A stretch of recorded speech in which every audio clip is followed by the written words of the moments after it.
Hi, my name is Rip Russell and I'm playing the role of Coach in Red Speedo.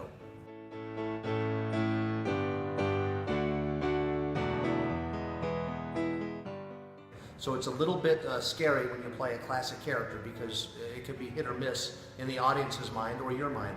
When you play a character from a newer play, nobody has seen much, you have a lot more leeway because you're being able to interpret that character pretty freely as opposed to being biased by an experience you've had seeing a character that's been in a classic play.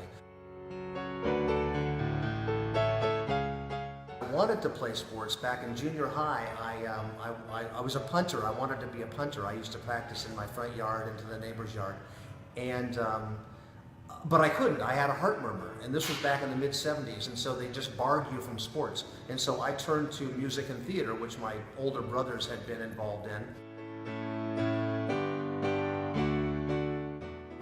When I was on the YMCA swim team in Des Moines when I was younger, age 9 to 12 or 13 or something, my memory was of my coach, who was Ivor Thomason. I had to Google him the other day, and he was a short, white-haired man. He probably was 50 years old, but of course he looked like he was about 80.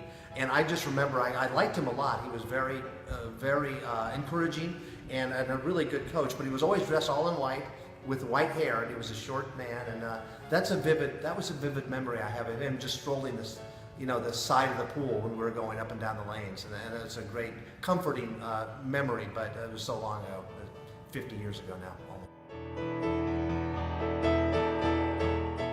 Somebody who commands respect and earns respect, and is still able to be buddy-buddy with somebody, but also be somebody who can really put the hammer down and make that person perform and make them want to perform. I think those are elements of a good coach.